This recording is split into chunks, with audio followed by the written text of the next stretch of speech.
Bismillahirrahmanirrahim. Assalamualaikum warahmatullahi wabarakatuh. Para mahasiswa Pendidikan Teknologi Informasi yang saya banggakan semuanya, dalam semester ini selama 16 pertemuan nanti kita akan bertemu secara daring atau secara online untuk kita mempelajari dan membahas salah satu topik yang memang menjadi satu skill bagi kita mahasiswa teknologi informasi, yaitu mengenai pemrograman berorientasi objek atau PBO, atau sering disebut dengan Object Oriented Programming, disingkat OOP. Nah, pada semester ini, dalam mata kuliah ini, kita nanti akan mencoba mempelajari bagaimana yang dimaksud dengan PBO dan apa perbedaannya dengan pemrograman yang tidak menggunakan PBO.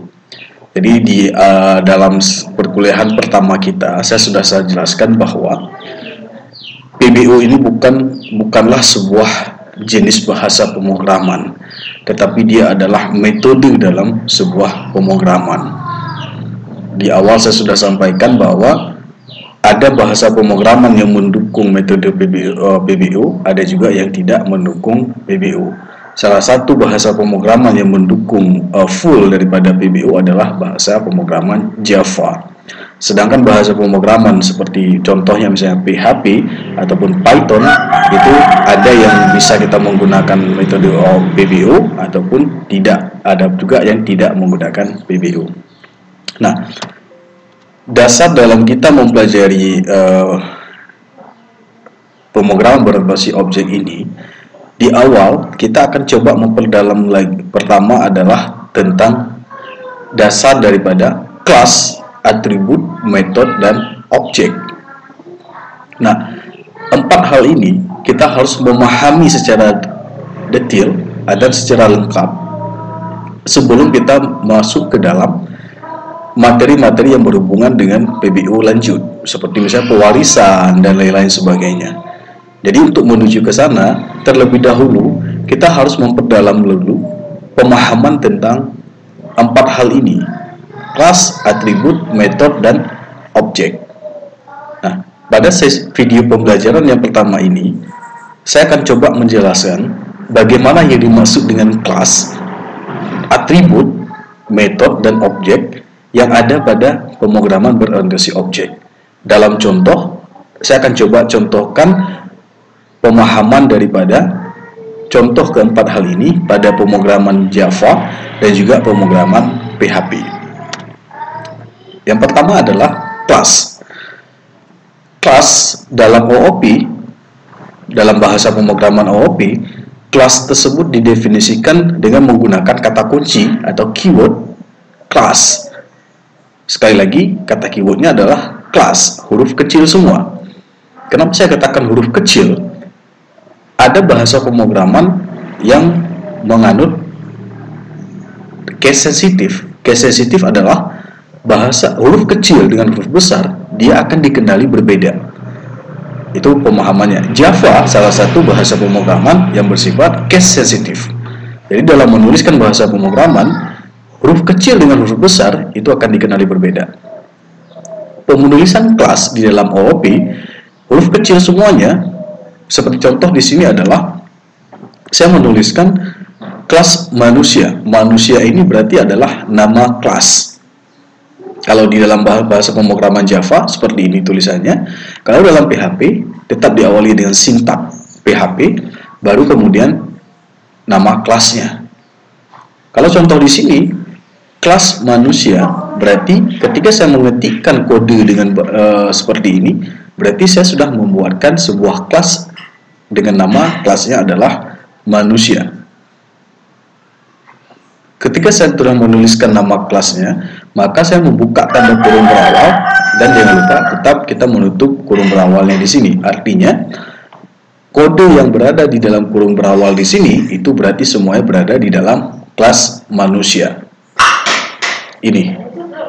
Oke, contoh yang di bawah adalah dalam kita membuat kelas tersebut bisa kita buatkan dalam, artinya dalam sebuah field kita bisa membuat beberapa kelas. Misalnya seperti ini.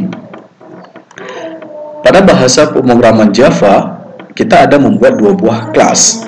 Ada kelas test dengan kelas test 2. Jadi di sini kita menyimpannya source kode ini ke dalam satu file. Kalau di dalam PHP juga sama seperti ini. Nah, artinya di sini bahwa kalau kita melihat dari pemahaman bahasa source code ini, ada atribut yang namanya ada X sama dengan 3 dan F sama dengan 4. Kedua variabel yang ini berada di dalam kelas yang berbeda. X sama dengan 3, integer X ini berada di dalam kelas test. Sedangkan integer F berada di dalam kelas test 2. Ini buat apa? Ini artinya pemahamannya di sini bahwa ketika kita ingin mengakses sebuah atribut atau variabel ini, berarti kita harus melihat letaknya berada di kelas apa. Kalau kelas test dari sini sampai kemari, untuk berawal dari sini, ini berarti integer X terdapat dalam kelas test, atribut F berada di dalam kelas test 2. Demikian juga di dalam PHP. Ini pemahaman awal. Saya ulangi, penulisan kelas di dalam bahasa PHP tetap harus menggunakan huruf kecil semuanya, keywordnya kelas. Nama kelas itu disesuaikan dengan kebutuhan, namun disarankan penulisan nama kelas tidak menggunakan spasi dan juga tidak menggunakan underscore. Biasakan menuliskan seperti biasa saja, seperti kelas manusia ini. Baik, ini adalah pemahaman kelas. Inner class. Inner class adalah kelas yang berada di dalam kelas. Disebut juga sebagai nested class. Artinya, kalau tadi dalam satu file ada dua kelas up, tetapi di sini adalah dalam satu kelas terdapat kelas yang lain. Ini coba dibedakan. Kalau inner class, dalam kelas ada kelas. Kalau yang tadi di dalam file ada beberapa kelas. Inner class contohnya adalah seperti ini. Di dalam kelas 1, kemudian di dalam kelas 1 terdapat kelas yang lain, yaitu misalnya adalah kelas 2. Pemahamannya di sini adalah inner class dapat mengakses semua member atau atribut dari outer class, begitu juga sebaliknya. Artinya, dari atribut yang ada di dalam kelas 2 nanti juga bisa mengakses atribut yang ada di dalam kelas 1. Ataupun sebaliknya, atribut yang ada dalam misalnya kelas 1 bisa mengakses atribut yang ada di dalam kelas 2 dan selanjutnya. Ini disebut dengan inner class. Nih, di dalam PHP ada disebut salah satu yang namanya adalah modularitas kelas. Modularitas kelas ini hanya berlaku di PHP, di Java tidak dikenali. Kalau di dalam PHP ini misalnya bagaimana disebut modularitas kelas, ada satu keyword yang digunakan yaitu dengan keyword includes. Include artinya dalam satu file, misalnya dalam satu file terdapat kelas pertama. Kemudian dalam satu file yang kedua, dalam file yang kedua terdapat kelas namanya kelas kedua. Kita ingin menghubungkan antara kelas kedua dengan kelas pertama. Walaupun letak filenya yang berbeda, tetapi dalam PHP kita bisa menghubungkannya dengan disebut mengincludekannya dengan keyword include. Include memanggil nama filenya, bukan nama kelasnya. Jadi ini ada perbedaan. Yang kita panggil adalah nama filenya, bukan nama kelasnya. Seperti di sini contoh include 1.php. Artinya kelas kedua dihubungkan dengan kelas pertama yang terdapat dalam file 1.php. Oke, ini namanya adalah modularitas kelas yang ada di dalam bahasa pemrograman PHP. Sekali lagi, di Java tidak ada yang disebut dengan modularitas kelas. Oke, teori yang kedua, atribut atau disebut juga dengan properties atau sering kita sebut dengan variabel. Atribut adalah karakteristik dari sebuah objek. di mana di sini atribut dia memiliki suatu tipe data dan nama variabelnya. Jadi bentuk deklarasinya, kalau kita pemahaman PBU kemarin, bahwa dalam suatu objek itu terdapat banyak datanya. Misalnya atribut, misalnya dari kelas hewan, itu ada namanya, ada jenisnya, jumlah kakinya, dan lain-lain sebagainya. Dalam kelas mobil, mobil itu punya warna, punya merek, punya jenis, dan lain-lain sebagainya. Nah, aturan penulisan atribut pada pemrograman OOP adalah diawali dengan menggunakan tipe data kalau dalam menggunakan bahasa Java. Dalam pemrograman bahasa Java, menentukan suatu atribut atau membuat suatu atribut diawali dengan tipe datanya terlebih dahulu. Kita ketahui bahwa tipe data itu ada string, integer, kemudian ada char, double, float, dan lain-lain. Nah, dalam Java, menuliskan atribut sama seperti menuliskan kelas, nama kelas, yaitu disarankan menggunakan huruf kecil. Kalau menggunakan spasi, harus menggunakan underscore, tidak boleh menggunakan spasi. Kemudian di dalam Java, tetap diawali dengan menggunakan tipe datanya terlebih dahulu. Seperti contoh di sini ada string warna sama dengan merah. Kenapa merah ada tanda kutip 2? Karena merah ini tipe datanya adalah string. Kemudian yang kedua, tahun 2011. Kenapa tidak ada tanda kutip 2? Karena tahun ini dikenal tipe datanya adalah integer. Ini kalau di dalam bahasa Java. Di dalam bahasa pemrograman PHP, penulisan atribut diawali dengan menggunakan keyword kode var. Baru dilanjutkan dengan variabel dan nama variabelnya. Seperti di sini, cuma perbedaan antara bahasa pemrograman Java dengan PHP. Kalau di dalam PHP, kita tidak perlu menentukan tipe datanya. Tapi, tipe data dari pada sebuah atribut akan dikenali berdasarkan nilai daripada variabel tersebut. Seperti contoh di sini, var warna.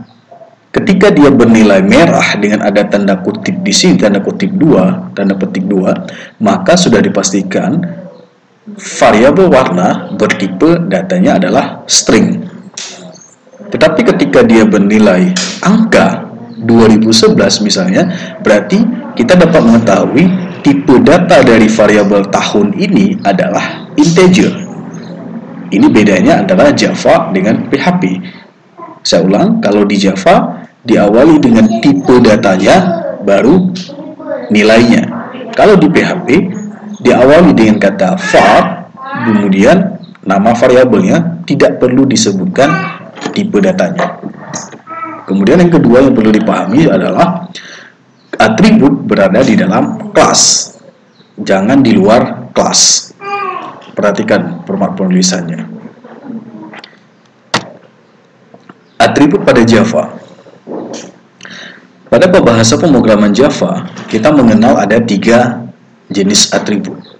Ada kelas atribut, install atribut, dan lokal atribut. Kelas atribut adalah variabel yang dapat diakses oleh semua metode di dalam kelas, termasuk statik seperti main. Artinya, dalam bahasa pemrograman Java, kita nanti akan mengenal salah satu metode yang berfungsi sebagai metode utama, diawali atau metode main. Yang mana metode main? Contoh di sini bisa dilihat, public static void main. Artinya, ketika dalam kelas tersebut ada metode utama ini, ada metode mainnya, berarti kelas tersebut akan dieksekusi ketika project dijalankan atau di run. Nah, jika di dalam kelas tersebut ada kita menggunakan metode main, maka kita harus memberikan kata kunci statik untuk mendeklarasikan pada variabel kelas tersebut. Ini artinya, kalau di dalam kelas tersebut ada metode main, maka memberikan atribut, membuat atribut pada kelas tersebut harus diawali dengan kata statik. Ini namanya jenis kelas atribut. Tapi kalau misalnya di dalam kelas tersebut tidak ada metode main yang ini public static void main, ya tidak perlu diberikan kata static. Cukup tipe data, nama variabel, isi variabelnya. Ini pemahamannya yang dimaksud dengan kelas atribut. Kemudian yang kedua adalah instant atribut. Instant atribut ini adalah sama hal dengan variabel kelas, tetapi tidak menggunakan kata static. Artinya, ketika sebuah variabel tidak diawali dengan kata static, itu disebut dengan instant atribut. Ini biasanya kalau di dalam kelas, satu kelas yang tidak menggunakan metode main, metode utama, kita tidak perlu memberikan kata static. Yang ketiga adalah atribut lokal. Atau variabel lokal ini adalah variabel yang dideklarasikan di dalam badan metode. Sebenarnya atribut lokal ini ada dua, ada yang namanya global, ada yang namanya lokal. Atribut lokal dia berada di dalam suatu metode atau suatu fungsi, sedangkan atribut global dia berada di luar metode tetapi berada di dalam kelas. Seperti ini, di dalam start void main ada sebuah atribut yang namanya pesan. Pesan ini karena dia berada dalam satu metode utama, dia disebut sebagai metode sebagai variabel lokal. Tetapi apabila pesan ini berada di luar metode main, misalnya di sini di luar daripada metode main, maka dia disebut dengan variabel global. Ini pemahaman atribut lokal dan variabel atribut global pada Java. Materi selanjutnya adalah berhubungan dengan metode. Metode kalau di luar OOP disebut dengan function atau fungsi. Sebuah function dalam kelas dinamakan metode. Metode itu adalah sifat dari sebuah objek. Jadi kalau misalnya kita ada contohnya, misalnya ada sebuah objek mahasiswa, maka metode yang kita buat untuk objek tersebut adalah, misalnya mahasiswa adalah dia melakukan registrasi kuliah, ikut ujian, dan lain-lain sebagainya. Metode pada OOP, baik pada bahasa pemrograman Java dan pemrograman PHP, ada standar atau prosedur untuk menuliskan nama metode. Pada Java, ini sebagai contoh adalah penulisan metode pada bahasa pemrograman Java. Kalau pada bahasa pemrograman PHP, diawali dengan kata function, kemudian nama metode, tanda kurung 2, kurung buka kurung berawal, ditutup oleh kurung berawal, kemudian ada kata return. Ini dalam bahasa pemrograman PHP. Nah, sebelum membahas lebih jelas tentang deklarasi metode, kita lihat dulu jenis metode yang ada pada Java. Pada Java, metode dibagi kepada dua, yaitu satu metode fungsi, yang kedua adalah metode prosedur. Metode fungsi dia adalah metode yang memiliki nilai balik atau dengan kata kunci adalah return. Ini return. Dia ketika misalnya kita membuat sebuah metode fungsi, format penulisannya adalah diawali dengan tipe data baru nama metode. Seperti yang contoh ini adalah nama metode fungsi. Tetap di dalam metode fungsi diawali dengan tipe data baru nama metode. Kemudian kalau kita memberikan metode fungsi, di dalamnya harus mempunyai nilai balik atau return. Ini namanya metode fungsi.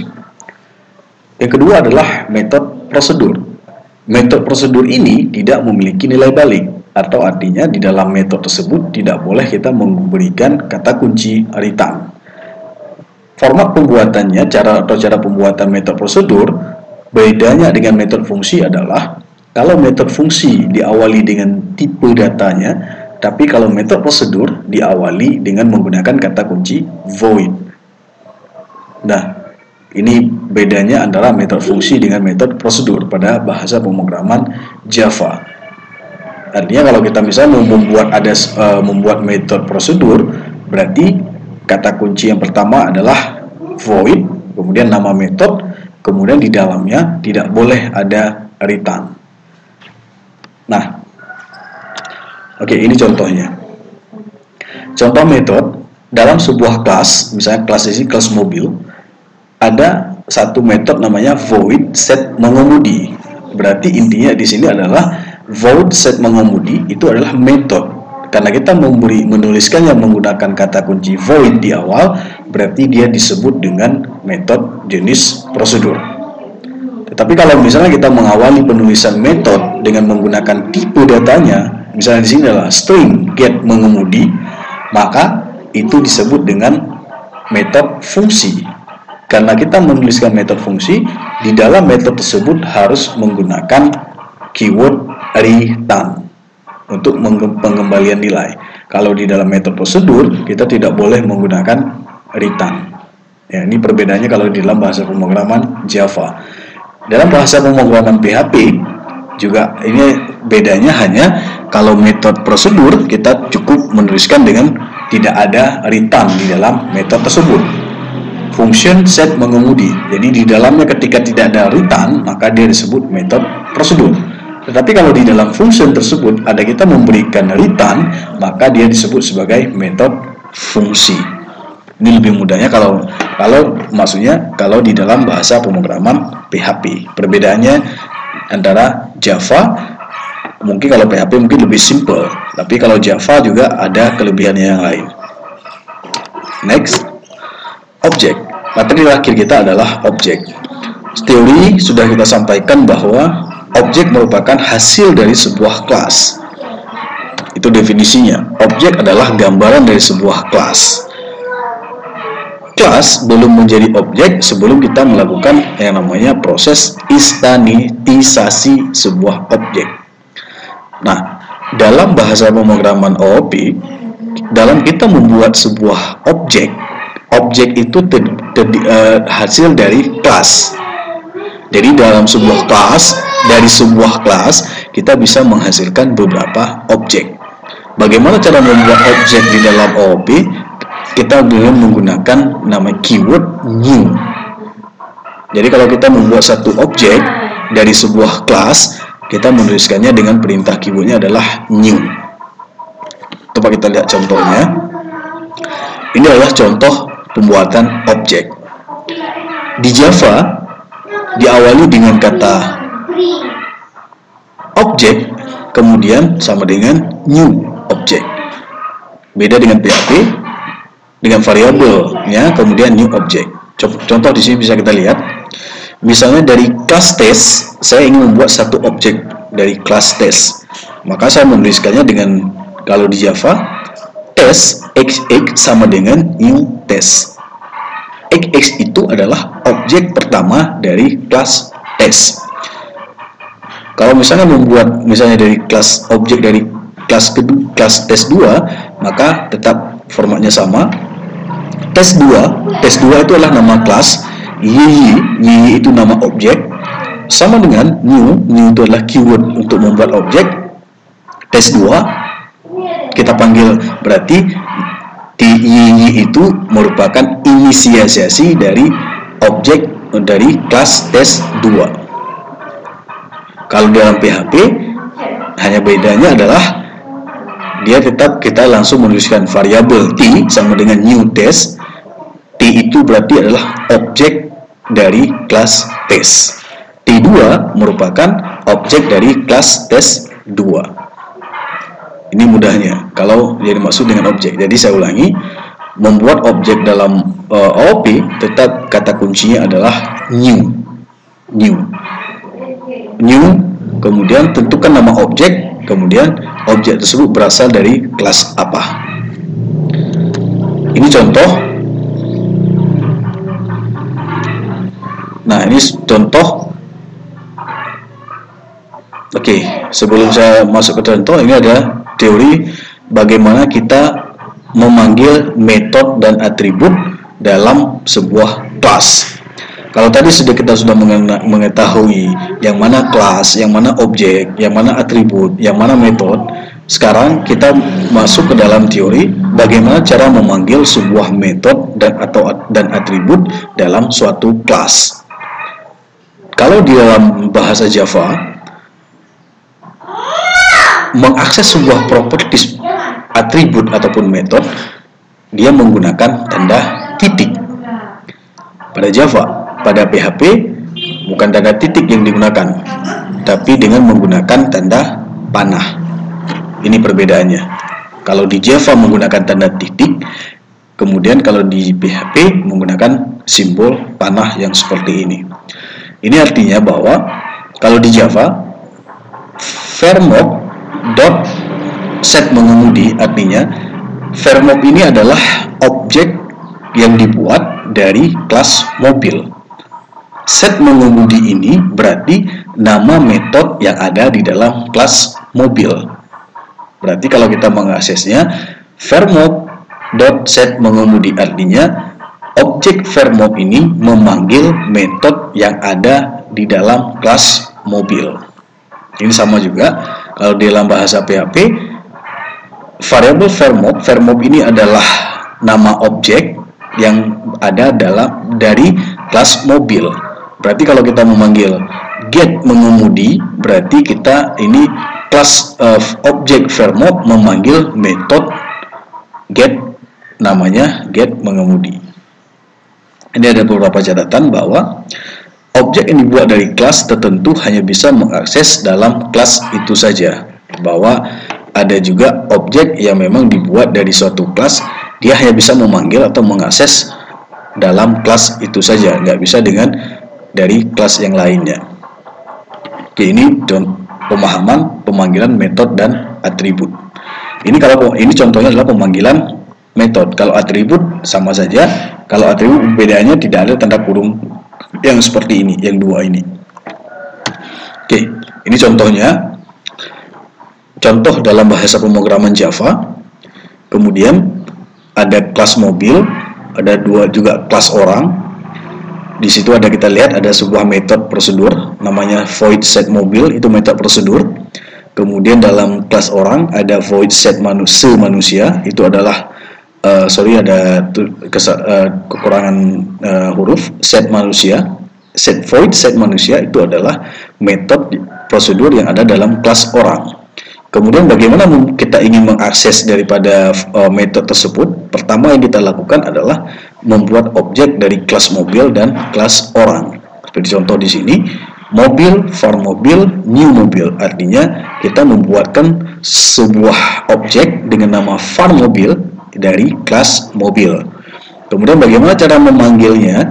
Memanggil metodenya dengan perintah var mobil.set mobil. Kalau ingin kalau misalnya bisakah kita memanggil dari yang kelas yang berbeda?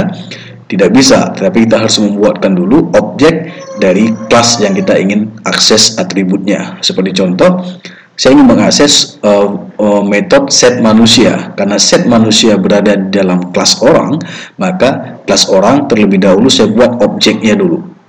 Seperti contoh di sini, orang var manusia new orang. Maka ketika sudah saya buat objeknya, baru saya mengakses metodenya dengan perintah var manusia.set manusia. Berlaku juga kepada PHP, bedanya cuma di penulisan sintak pemanggilannya, yaitu bahwa kalau PHP menggunakan tanda panah, kalau Java menggunakan tanda titik. Nah, ini adalah perbedaan antara bahasa Java dengan PHP dan bagaimana kita mengakses metode yang ada dalam kelas yang berbeda-beda. Baik, ini contoh bagaimana kita mengakses sebuah metode yang berada dalam dua kelas yang berbeda. Baik, mudah-mudahan teori dasar daripada OOP, yaitu kelas, atribut, metode, dan objek, dan ada materi tambahan tadi bagaimana mengakses metode dan objek, metode dan atribut pada satu kelas. Ini akan menjadi satu landasan awal bagi para mahasiswa untuk menjadi satu bekal untuk menuju ke materi selanjutnya, bagaimana ruang lingkup pembelajaran OOP, khususnya kita nanti dalam menggunakan bahasa pemrograman Java.